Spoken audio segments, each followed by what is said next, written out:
लहसुन की फसल 2 महीने के पार हो चुकी है, जहां एक ओर तो तने की जो मोटाई है वो अच्छे से नहीं बन पा रही है, दूसरी तरफ पत्तों में पीलापन, टिप बर्निंग जैसी जो समस्या है ना वो फसल को सबसे ज्यादा नुकसान पहुंचा रही है। और इन्हीं सब के चलते लहसुन का जो कंद है ना उसकी साइज अच्छे से नहीं बन पा रही है और कंद का जो वजन है वो भी कम देखने को मिल रहा है। वहीं कुछ किसानों के यहाँ लहसुन में तना फटने और कंद फटने की जो समस्या है ना उसने नाक में दम कर रखा है। तो किसान मित्रों, आज के इस खास वीडियो के अंदर हम इन्हीं बड़ी समस्याओं के बारे में चर्चा करने वाले हैं। तो जल्दी से कात्यायनी ऑर्गेनिक्स के यूट्यूब चैनल को सब्सक्राइब कर लीजिए और कमेंट बॉक्स में हमें ये जरूर बता दीजिए कि आपकी लहसुन की फसल में अभी कौन सी समस्या चल रही है।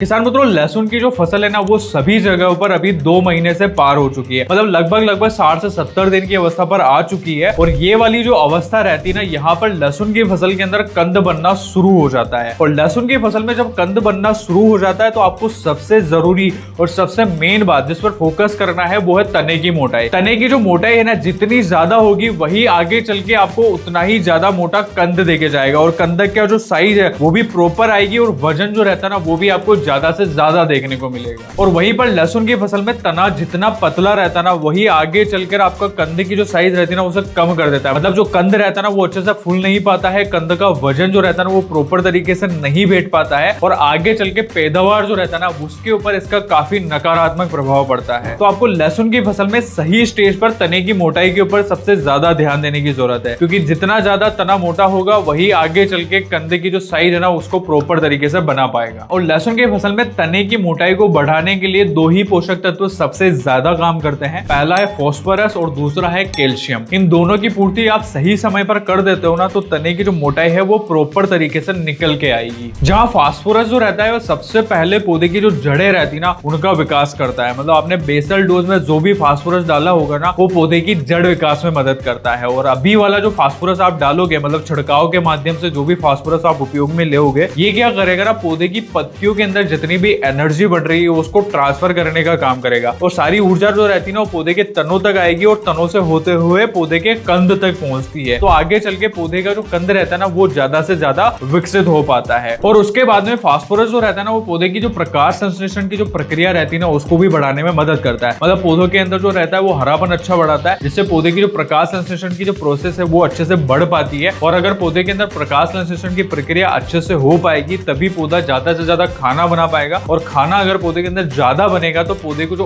ऊर्जा है ना वो भी ज्यादा मिलेगी। और ऊर्जा अगर ज्यादा मिलेगी तो आगे चल के वही ऊर्जा पौधे के तनों की ओर ट्रांसफर होती है और तना जो रहता है वो ज्यादा अच्छे तरीके से विकसित हो पाएगा। वही कैल्शियम की अगर मैं बात करूं ना तो कैल्शियम जो रहता है ना वो सबसे पहला और सबसे जरूरी काम करता है। ये पौधे की जो सेल वॉल रहती है ना उसे विकसित करने का काम करता है, उसे थोड़ा ठोस बनाता है, उसकी जो मोटाई रहती है ना उसे बढ़ाने में मदद करता है। और अगर पौधे की सेल वॉल जो रहती है ना वो ज्यादा अच्छे से बनेगी, ज्यादा रिजिड होगी, ज्यादा ठोस होगी ना, तभी तो कंद की जो मोटाई है ना वो आपको ज्यादा देखने को मिलेगी। कंद जो रहता है वो ज्यादा मोटा और फूला हुआ आपको दिखाई देगा। और साथ ही में कैल्शियम जो रहता है ना वो पौधे के अंदर एंजाइमों की जो एक्टिविटी रहती है ना उसे भी बढ़ा देता है। और एंजाइमों की एक्टिविटी अगर एक बार बढ़ गई तो पौधे के अंदर जो फोटोसिंथेसिस की जो प्रोसेस है ना वो थोड़ी फास्ट होने लग जाती है। और फास्ट अगर होगी तो पौधे को ऊर्जा जो है वो ज्यादा देखने को मिलेगी। अब किसान मित्रों, आपने समझ लिया कि फास्फोरस और कैल्शियम ये 2 ही पोषक तत्व सबसे ज्यादा कंद को फुलाने में और तने की जो मोटाई रहती है ना उसको बढ़ाने में मदद करते हैं। अब बात आती है कि इनको सही स्टेज पर सही अवस्था पर कैसे उपयोग में लिया जाए। किसानों, तो सबसे पहले बात करते हैं कैल्शियम की। तो कैल्शियम जो है अगर आपको लहसुन की फसल के अंदर उपयोग में लेना है तो इसे आपको 2 से 3 बार लहसुन की फसल में देना चाहिए। पहला तो आप बुआई के समय उपयोग में ले सकते हो, दूसरा जब फसल 25 से 30 दिन की अवस्था पर आ जाती है तब आप उपयोग में ले सकते हो, और तीसरा और आखिरी जो डोज रहता है ना वो लगभग आपको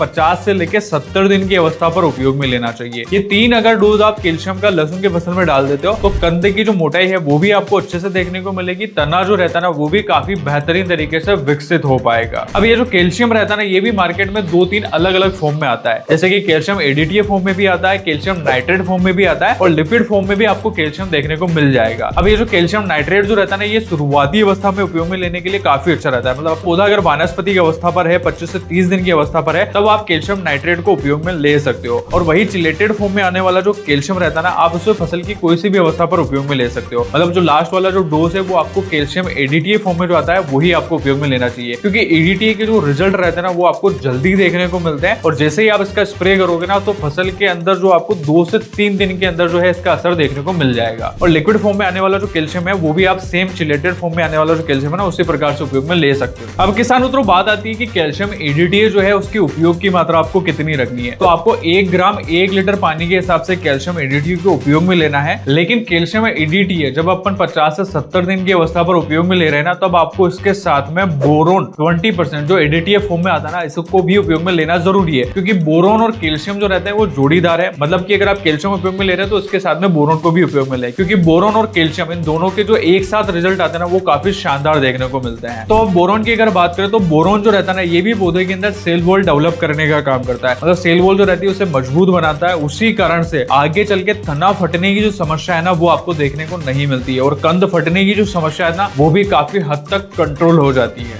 और साथ ही में बोरोन एक और जरूरी काम करता है कि पौधे के अंदर जो ऊर्जा ट्रांसफर करने का काम करता है ना वो काफी अच्छा करता है, जिससे पौधे की जो पत्तियां रहती है ना उसके अंदर जितना भी क्लोरोफिल निर्माण हो रहा है, पौधे की पत्तियों के अंदर जितनी भी ऊर्जा बढ़ रही है ना ये उस ऊर्जा को पत्तियों से कंद और तनों की ओर मोड़ देता है, जिससे कंद की जो साइज है वो अच्छे तरीके से प्रॉपर तरीके से बन पाती है और तना जो रहता है ना वो भी काफी अच्छे तरीके से मोटा हो पाता है। अब ये जो बोरोन रहता है ना ये कंद की फटने की समस्या है उसे भी कंट्रोल करेगा, साथ ही साथ में तना फटने की जो समस्या ना वो भी कंट्रोल हो जाएगी। मतलब एक पोषक तत्व तो 2 समस्याओं के ऊपर काम करेगा। तो कैल्शियम एडीटीए जब अपन उपयोग में लेने जा रहे हैं तो उसके साथ में आपको बोरोन एडीटीए 20% जो है उसकी भी 1 ग्राम की मात्रा को 1 लीटर पानी के हिसाब से उपयोग में लेना है। अब किसान मित्रों बात आती है कि लहसुन की फसल जब 50 से 70 दिन की अवस्था पर आ जाती है तो उसको फास्फोरस का डोज कैसे दिया जाए। तो फास्फोरस की पूर्ति करने के लिए आपको एनपीके 05234 को उपयोग में लेना है और ये 05234 जो है अभी के लिए सबसे परफेक्ट समय रहेगा। जब अपन लहसुन की फसल के अंदर उपयोग में लेंगे ना तो इसमें 52% फास्फोरस भी पौधे को उपलब्ध होगा और साथ ही साथ में 34% जो है वो पौधे को पोटाश की मात्रा भी उपलब्ध हो जाएगी। और पोटाश भी आप जानते हो कि लहसुन का जो कंद रहता है ना उसको फुलाने में पोटाश भी काफी अच्छे तरीके से मदद करता है, साथ ही साथ में क्वालिटी को भी इंप्रूव करता है। तो पोटाश भी आपको जो 05234 है ना उसके माध्यम से उपलब्ध हो जाएगा और फास्फोरस तो इसके अंदर ऑलरेडी उपलब्ध है जो पौधे की कंद विकास के साथ ही साथ में पौधे के अंदर ऊर्जा ट्रांसफर करने के लिए मदद करता है। और रही बात एनपीके 05234 के उपयोग की मात्रा की तो आपको 1 एकड़ के लिए 750 ग्राम की मात्रा को उपयोग में लेना है। तो किसानों तो यही थी जानकारी कि लहसुन के तने और कंद की जो मोटाई रहती है ना उसे किस प्रकार से बढ़ाया जाए और लहसुन में 50 से 70 दिन की अवस्था पर आपको क्या क्या काम करने हैं। और अगर आप अगला वीडियो लहसुन की फसल में पीलापन के ऊपर देखना चाहते हो तो ज्यादा से ज्यादा कमेंट करें तो हम अगला वीडियो लहसुन की फसल के अंदर उस टॉपिक के ऊपर बनाएंगे। और साथ ही में कात्यायनी ऑर्गेनिक्स के यूट्यूब चैनल को अभी तक सब्सक्राइब नहीं करा है तो जल्दी से सब्सक्राइब कर लीजिए और इस वीडियो को अपने किसान मित्रों के साथ में जरूर शेयर करें। धन्यवाद।